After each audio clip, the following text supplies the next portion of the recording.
Bueno, chicos, disculpen la interrupción. Vamos a esperar, ¿no?, que se reconecten los demás compañeros. Ahí están. Admitir, admitir. ¿Cómo van? ¿Van entendiendo hasta ahora? ¿Está bien? ¿Está difícil? ¿Está interesante? ¿No pasa nada? Dejen sus comentarios, por favor, ¿eh?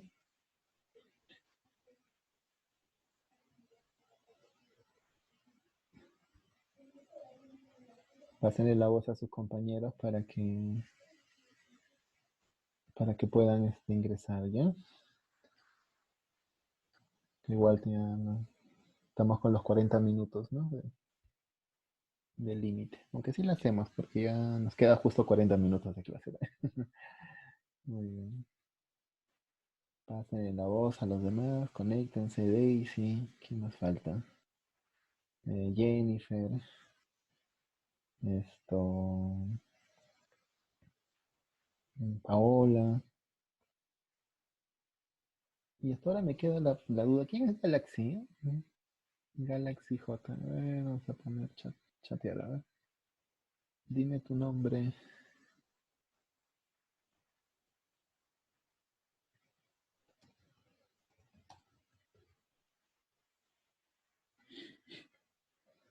Muy bien, ¿quién más? Pásenle la voz a sus demás compañeros. Reviéntenles el celular para que se conecten. Ahí está Rosana. Y a Galaxy J2, por favor, ¿quién es? Su nombre, su nombre. Galaxy A9 Soy yo, también. profesores. Soy Jennifer Paola. Ah, Paola eres. Ah, ya. Perdón, Paola, perdón. Ya, Paulita. Entonces te voy a tener en cuenta. Galaxy A9, ¿quién es? A ver, vamos a ponerle chatear. No se puede configurar el nombre, solo tengo que configurar en cada sesión que... No, solo una vez nomás lo configuras. Esto, bueno, hasta donde yo sé, hay donde dice participante, pones más y pones renombrar. En la lista de participantes buscas tu nombre o en todo caso el nombre de tu celular, ¿no? Y le va a salir la opción que dice más. Le dice silenciar más, ¿no? Le pones en más y de ahí sale la opción renombrar. Y ya le cambias tu nombre. Ahí está, ¿ve? Ya salió, Jennifer Paola. Ah, ya está. ¿Quién Ya, más? profe. Rosana Yankee, Jimmy, Jennifer. Bueno, ya se estarán agregando, supongo, ¿no? A medida que continuamos. Muy bien, entonces vamos a continuar. ¿Ya? ¿Alguna pregunta hasta ahí, por favor? ¿Alguna duda?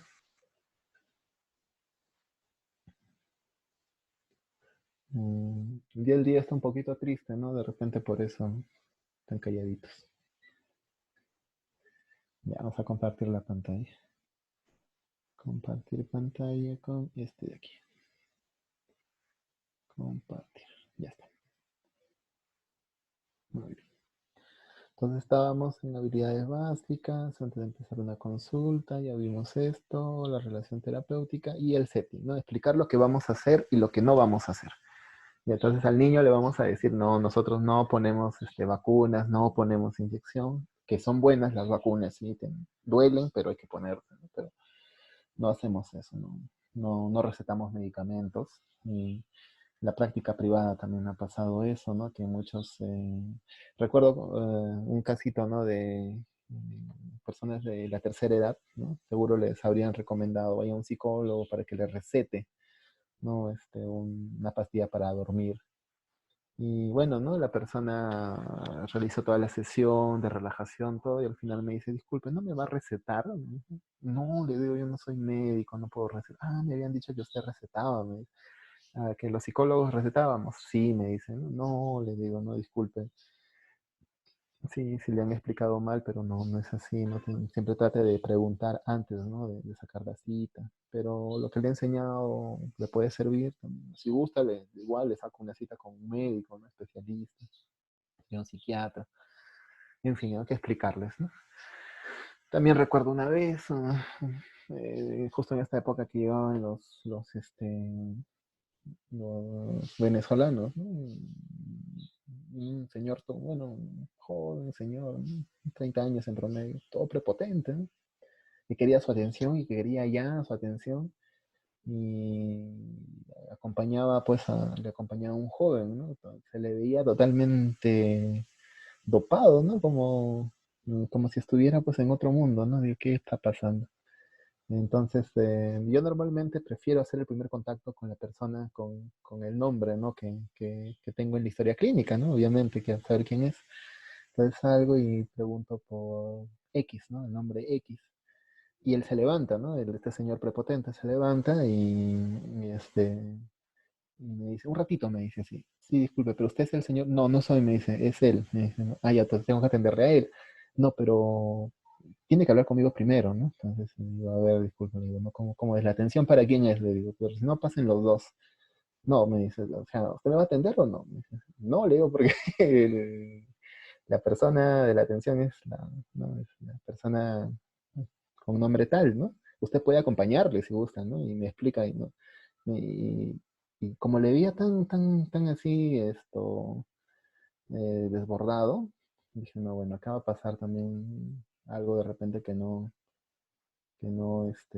estoy viendo, ¿no? De repente usted quiere consultarme algo, le decía, ¿no? Mira, me dice, sí quiero explicarte algo, me dice, sí, le digo algo puntual en todo caso.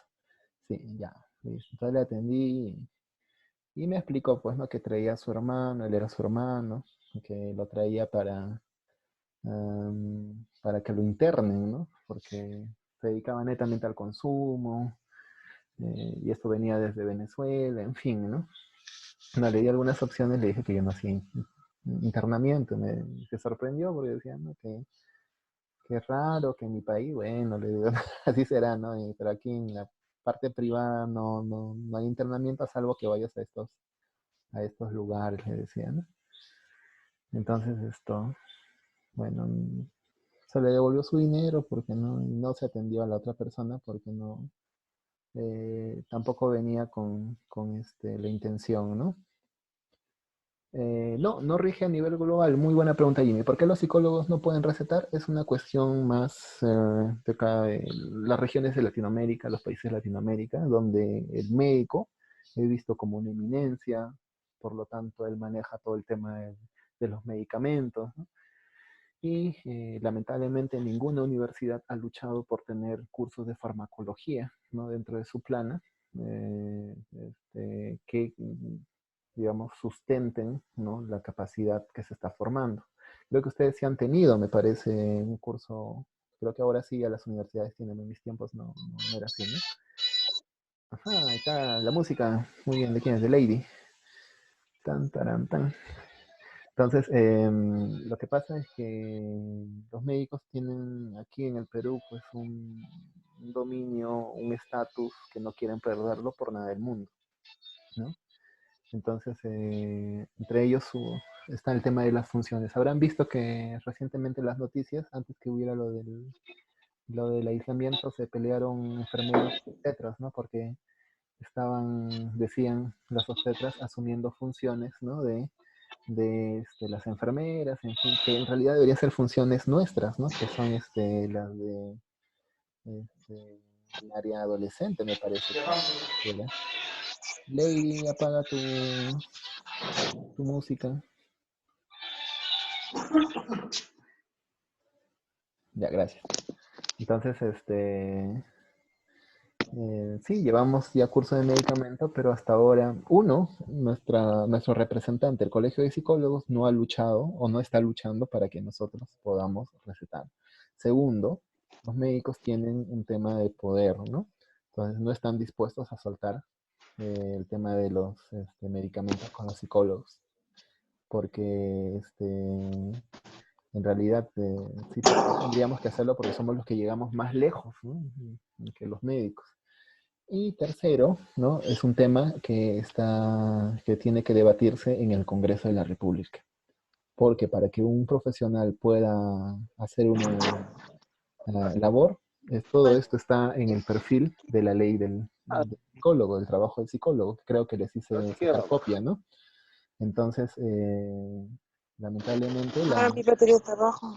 esta ley tiene que incorporar esa función y eso lo tiene que decidir el Congreso de la República. Pero para que lo decida el Congreso de la República tiene que haber presión por parte del Colegio de Psicólogos. Para que el Colegio de Psicólogos presione, tiene que haber representantes de psicólogos ahí en el Congreso que estén, digamos, comprometidos con el área de salud mental y previo consenso con los médicos, ¿no?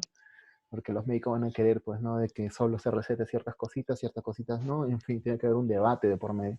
Y eso todavía no se ha iniciado y no, lamentablemente nuestras autoridades no tienen, en psicología, ¿no? Los colegios de psicólogos no tienen la fortaleza como para realizar ese tipo de, de debates, ¿no? Sin embargo, esto en otros países sí se receta. En España hay perdón, psicólogos que recetan y no, no significa que son médicos, ¿no? Yo particularmente no he recetado, pero, por ejemplo, les conté que estuve en ciertas regiones, ¿no? Del país. Y aquí en Ayacucho también recuerdo mucho haber acompañado al equipo ICEPED a lugares bastante alejados, ¿no? El equipo ICEPED no lo conforman psicólogos, pero yo era Serum y decidí, ¿no? Me dieron la oportunidad, me invitaron y yo dije, ya, yo quiero ir, conocer la realidad también y dar ayuda, ¿no? En lugares donde no saben ni siquiera que es un psicólogo y se requería medicación. ¿Y qué hacíamos, no? Llamaba por teléfono a Lima, al psiquiatra, prácticamente telecomunicación, el psiquiatra muy buena onda, decir, bueno, sí, a ver, dime ya tal, quién es el médico dentro de tu equipo, tal persona, ya pásamelo, ya, recétale tal, ponle tu sello, listo. Ya, claro, no lo recetaba yo, pues no era yo, no era mi sello el que estaba ahí, pero el paciente sí tenía su medicación, ¿no? O sea, por lo menos su receta, ¿no? Con los medicamentos más básicos, ¿no? Y el resto tenía que conseguirlo. Entonces, de repente, ustedes no van a poder recetar todavía mientras no se debata todo este tema en el Congreso, pero sí pueden generar el acercamiento. Otra de las cosas que es muy importante, si ustedes trabajan en un hospital, fíjense el equipo de salud mental, porque no es el psicólogo nada más, es el médico, es el enfermero, hay un equipo de salud mental y se supone que están capacitados, están sensibilizados y sobre todo el médico va a hacer la función, ¿no? De que de repente si no hay un psiquiatra, de repente él, por sus conocimientos, puede hacer la medicación correspondiente o la derivación a un centro más especializado, ¿no? Entonces, ustedes lo que van a hacer es facilitar todo eso al paciente, ¿no? Ustedes no derivan a un psiquiatra. Los psicólogos no derivamos a psiquiatras, derivamos al médico del establecimiento y el médico es el que deriva, ¿no? Claro, es un tema más largo, nos ahorraríamos todo ese camino si el psicólogo pudiera recetar, pero como les digo, ¿no? Mientras tanto, pues hay que facilitarle, más que nosotros que tengamos el poder, es el paciente, ¿no? Claro, le facilitaríamos un montón si pudiéramos recetar, ¿no? Pero por ahora hay que informar de que no, pues no podemos recetar. Hay que informar sobre la confidencialidad también. ¿Qué es la confidencialidad? Y explicar un poco eso, ¿no? Recuerden las dos situaciones en las que se rompe la confidencialidad, sobre todo en adultos. En la primera, cuando la persona, eh, quien nos cuenta, ¿no? Sus problemas, ¿no? Está en riesgo de muerte o otra persona está en riesgo de muerte. Ahí es donde se rompe la confidencialidad, es nuestra obligación. Si la vida corre peligro, hay que informarlo, ¿no? Y la otra, digamos, situación donde se rompe la confidencialidad es cuando interviene, pues, el Poder Judicial, ¿no? El tercer poder del Estado, ¿no? El Poder Judicial puede pedir información de la historia clínica y tiene todo, o sea, tiene el poder de hacerlo. Nosotros como sociedad le hemos dado el poder, ¿no? Un juez, un fiscal, un abogado puede pedir esa información, un juez lo puede autorizar y es nuestra obligación facilitar esa información, ¿no? Entonces, en esos casos se rompería la confidencialidad porque estarían accediendo a algunos datos, ¿no? eh, personales, ¿no? Del sujeto. Nosotros tendríamos que emitir un informe en todo caso, ¿no? Eso, ¿ya? Con los niños también hay que explicar los límites de la confidencialidad. Lamentablemente con los niños yo sugiero no decirles lo que le dicen a los adultos, no le vayan a decir, sí, yo soy como un padrecito, como un sacerdote que me vas a... No, ustedes no son padres, no son sacerdotes, no, pastores, no. Si quieren serlo, dejen la psicología, vayan a armar su religión, es negocio también. Y y creen pues, ¿no? Su secta, no sé, su iglesia. Pero no. Ustedes no son que les van a guardar el secreto, no. A los niños sobre todo no. ¿Por qué? Porque yo prefiero no mencionar el tema de la confidencialidad con los niños, porque normalmente parte de lo que vamos observando se lo vamos comunicando a los padres, porque son los padres los que tienen que modificar algunas cosas dentro de la casa. Obviamente no es un decirle, ah, tu hijo está haciendo esto, ¿no? No, eso obviamente no es, ¿no? Sino decir, he notado que el comportamiento de tu hijo interviene, ¿no? Por ejemplo, tu comunicación, interviene tus actitudes, ¿no? Y si hay una situación de violencia, lamentablemente, pues se tiene que informar, ¿no? A la línea 100, al Centro de Emergencia Mujer, etcétera, las instituciones, ¿no?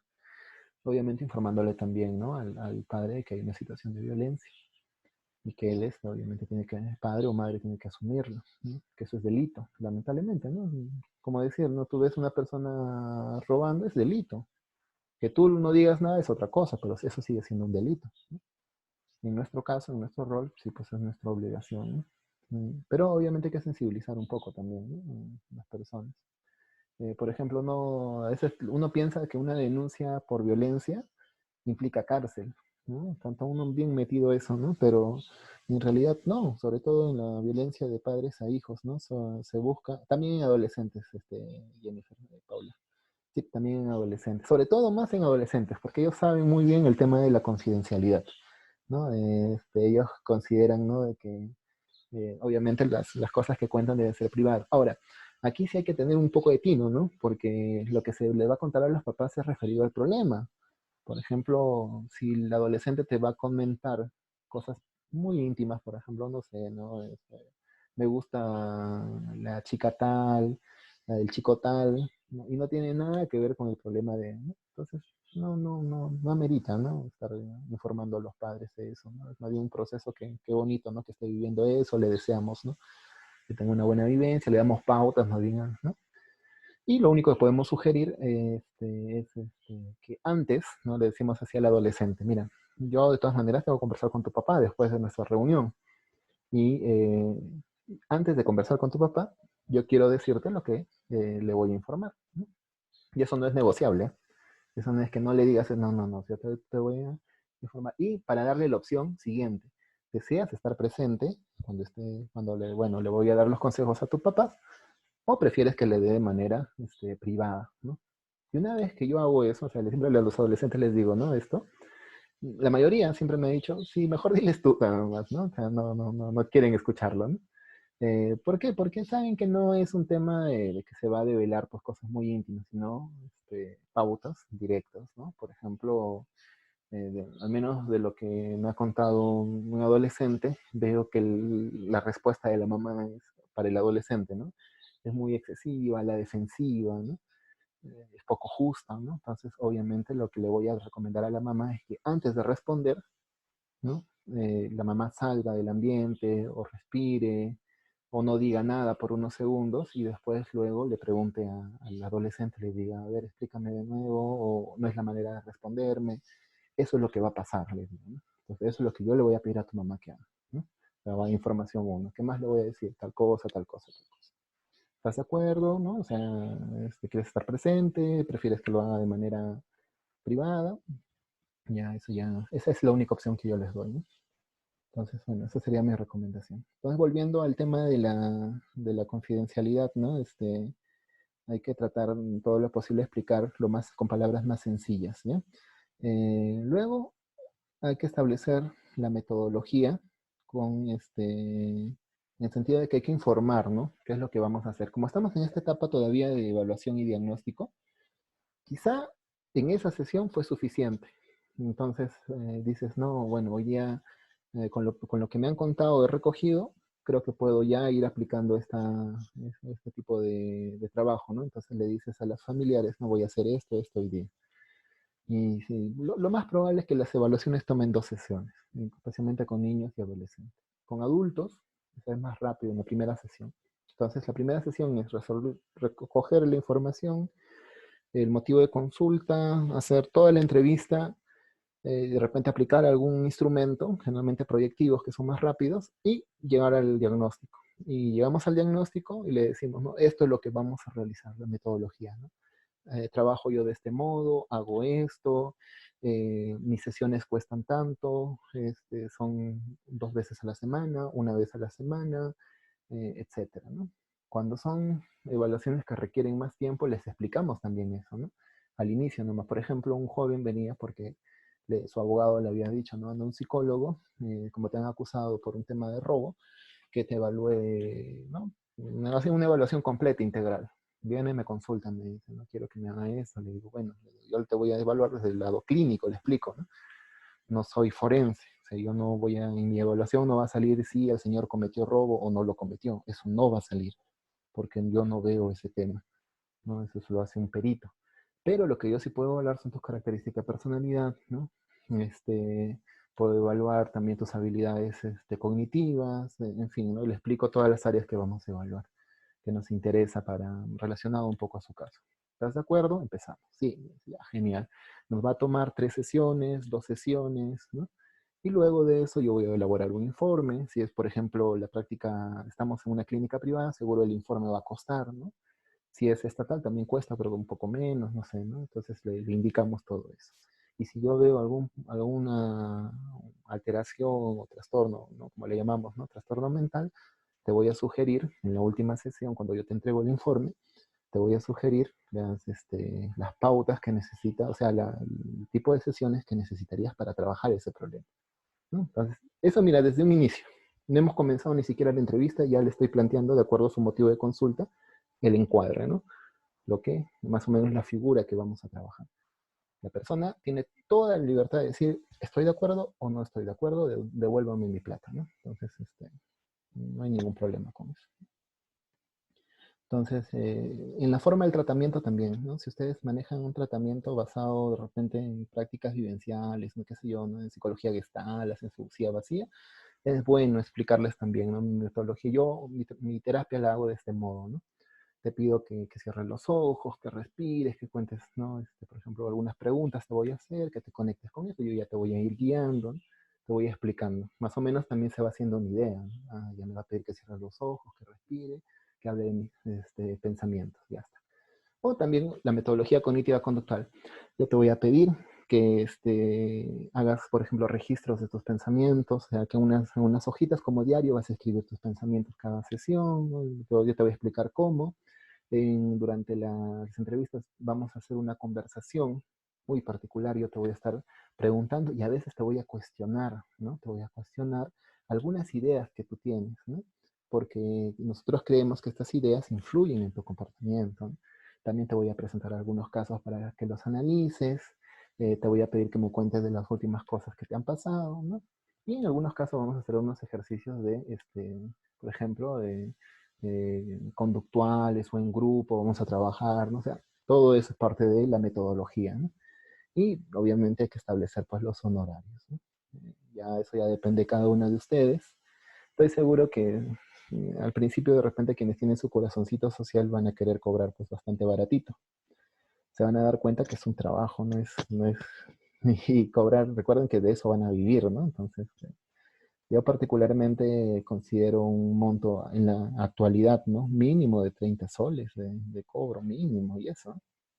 Porque como están viendo, no es solo sentarte, escucharle y hablar, ¿no? Es eso, es todo un trabajo de conceptualización, ¿no?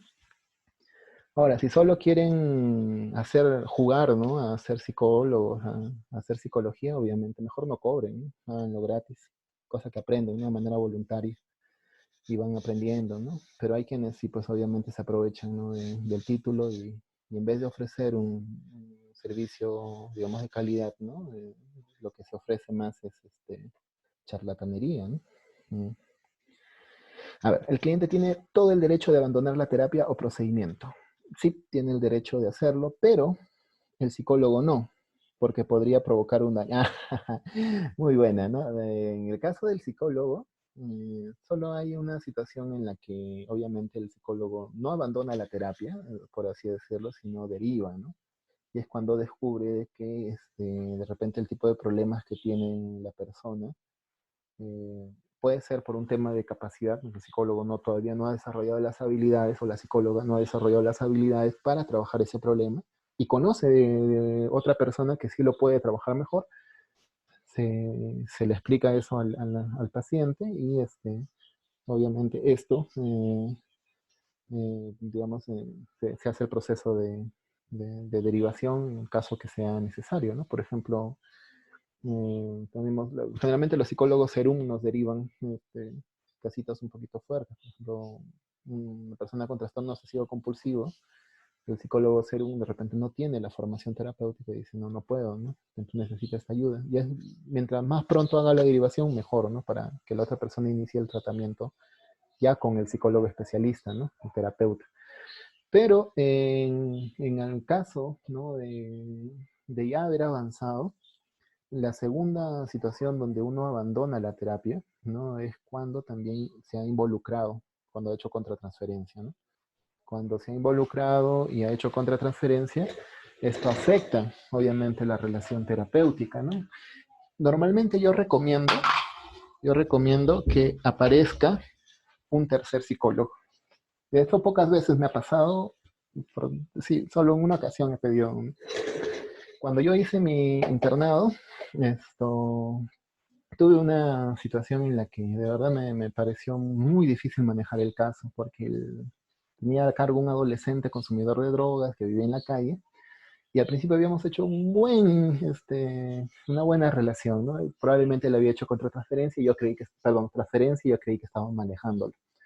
Pero llegó un momento donde ya las cosas se habían ido un poquito más de los límites, ¿no? Por ejemplo, cuando me veía, corría y me abrazaba. Bueno, hasta ahí estaba bien, ¿no? Yo también le daba afecto, ¿no?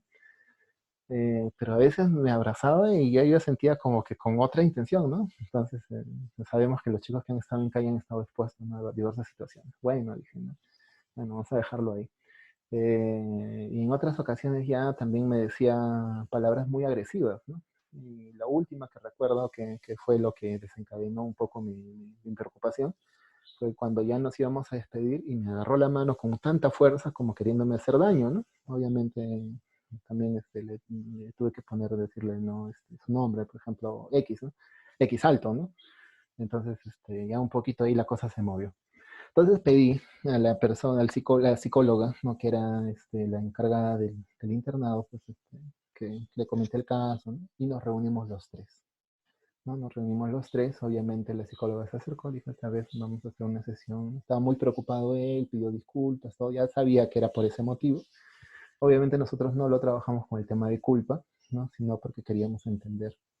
Y en las siguientes sesiones también me acompañó la psicóloga, no porque sea un tema de que hay que tener cuidado, ¿no? O sea, también, ¿no? También, sino porque era necesario brindarle la mejor calidad de atención, ¿no? a esta persona. Entonces, lo que yo sugeriría antes de derivar un caso, cuando ustedes ya han roto, digamos, los límites con el paciente, es pedir un tercero que venga.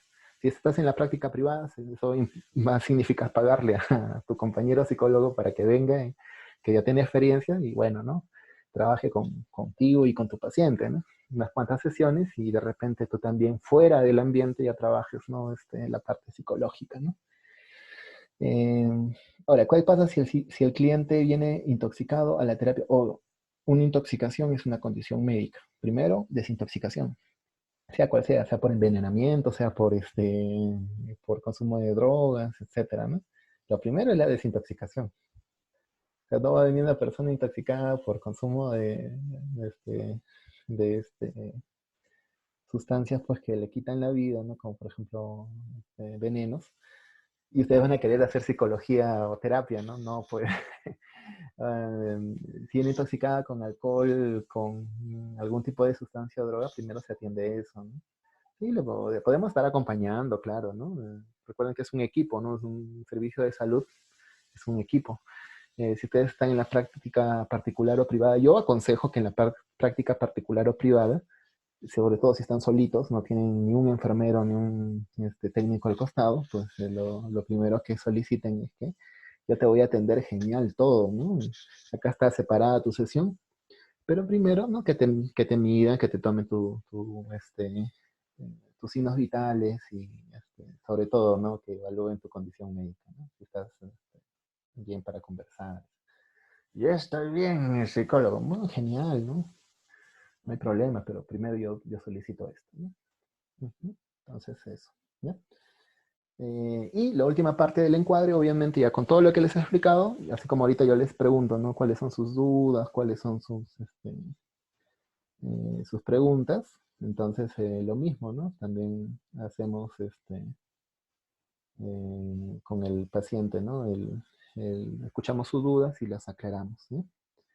¿Para qué? Para que obviamente llegar a un consenso, ¿no? Ese es el último punto, llegar a un consenso, nos damos la mano, decimos sí, vamos a hacer esto, genial, ¿no? Vamos adelante, ¿no?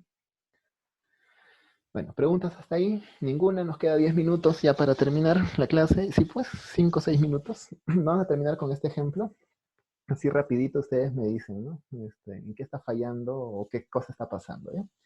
Miren, el paciente dice, estoy enfadada con usted, mi miedo sigue en aumento y no baja, le dice. ¿Qué hace el entrevistador? Yo también estoy enfadado con usted. Sé que no ha hecho los ejercicios de relajación. El paciente. No me sirven, pues he hecho la relajación y nada. La psiquiatra todavía me ha visto y dice que no necesito ni pastillas siquiera. Y el entrevistador, miren, con sarcasmo, ¿no? Ah, no me sorprende, pues mientras no me haga caso no vamos a llegar a ninguna parte. ¿No? Y el paciente, yo sí hago caso, pero si no me va a funcionar, ¿para qué entonces? Y por último el entrevistador le dice, ¿no? ¿Y quién le ha dicho que no sirve la relajación? Claro que sirve. ¿Quién le ha dicho que no? Entonces las preguntas son estas. Primera pregunta. ¿Cuál es el principal error del profesional en esta escena?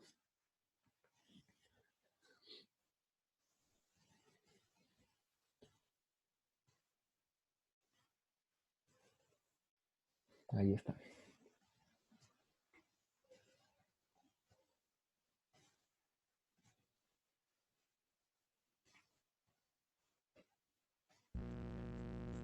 A ver, Jimmy. Suena agüita. La actitud defensiva, dice Daisy, muy bien, ¿no? ¿Por parte de quién? ¿Del paciente o del entrevistador? ¿De ambos?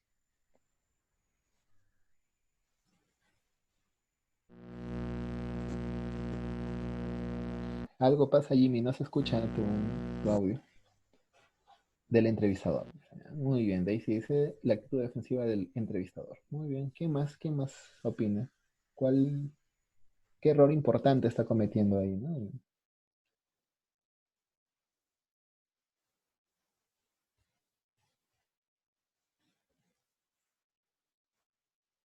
¿Cuál es el principal error del profesional? Sí, yo creo que sí. La actitud defensiva es lo principal, ¿no? Del psicólogo, porque como profesional debería estar capacitado. Ah, miren, miren, miren, ahí está. Ahí está los prejuicios sociales, ¿no? El psicólogo, como es psicólogo, tiene que estar capacitado para manejar la situación.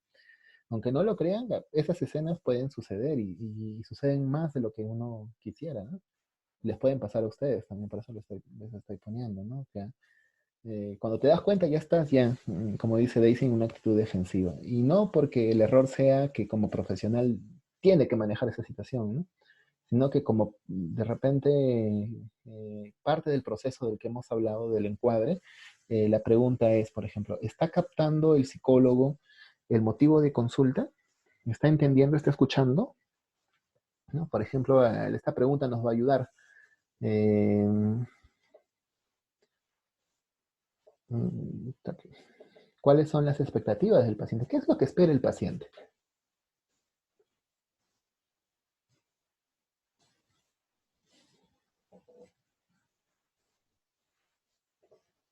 ¿Qué espera el paciente en ese diálogo, ¿no? De su psicólogo, de su psicóloga?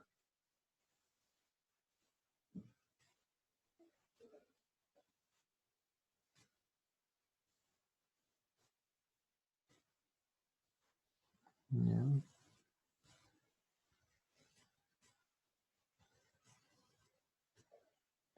Ya que le ayuden en su autocontrol, dice Francesca, ya puede ser, ¿no? Mi miedo sigue en aumento, o sea, quiero controlar mi miedo, ¿no? No baja, ¿ya? Que le ayuden a encontrar una solución, ¿no? ¿No? ¿Qué más? No volver más a consulta porque en vez de recibir... Ah, ahí está muy bien, ¿no? También de repente lo que nos está tratando de decir es que el trabajo que estamos haciendo no le está ayudando, ¿no? Y sí, pues, ¿no? Es como toda persona que recibe un servicio, ¿no? Está evaluando el servicio y está sintiendo, ¿no? Quizá ahí es el momento apropiado, ¿no? Para hacer la derivación, ¿no? Jennifer nos dice que se le dé una solución rápida, ¿no? Y eso lleva de repente que no vuelva a consulta. Bueno, ¿no? De repente lo que él busca es una solución rápida, inmediata, ¿no? Entonces, quizá hay que trabajar, ¿no? Más que defenderse con la terapia de relajación, lo efectiva que es que hay que atender también.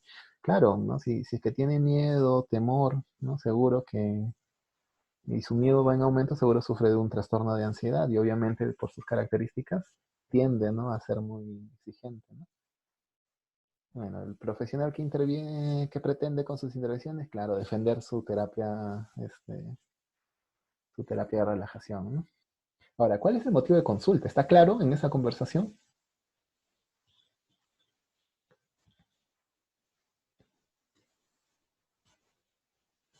¿Por qué está yendo el paciente? ¿No? ¿Qué lo lleva?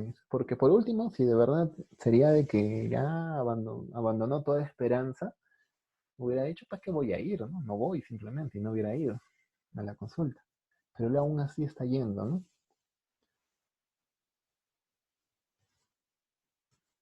Bueno, como nos queda 4 minutos, voy a adelantar un poquito. Probablemente el motivo de consulta sea expresar sus miedos. Porque eso si lo hubiera hecho con otra persona, probablemente imaginen que uno de ustedes hubiera sido su familiar o su amigo, de repente ustedes le hubieran dicho, ya no vaya, mejor cámbiate de psicólogo. Y lo hubiera hecho, ¿no? Pero no, de repente necesita todavía expresar, ¿no? Entonces, una respuesta también sería, entonces lo que usted me está diciendo es que tiene todavía bastante miedo, ¿no? ¿Sobre qué, no? ¿Sobre qué ha sido el miedo en esta ocasión? Eh, me dice que es muy incómodo toda esta vivencia ¿no? que está teniendo, ¿no? Entonces puedes aplicar también tus técnicas, por ejemplo, de reevaluación, ¿no? Por ejemplo, en la sesión anterior sacas la historia clínica, ¿no? Mira, usted también me refirió a estos miedos, y habíamos bajado a 5 a 4, no, pero ahora tengo como 10, ¿no? O sea, 10 es el máximo. Lo entiendo, ¿no? Lo entiendo, y es verdad, así es que sucede, normalizamos, ¿no? La conducta, ¿no? Así pasa en ese tipo de situaciones. No le voy a mentir, no hay una pastilla mágica que rápidamente baje todo esto. Esto requiere sí, igual paciencia, ¿no? Un poco de trabajo a mediano, a largo plazo, ¿no? O sea, todavía nos va a tomar un poco más, ¿no?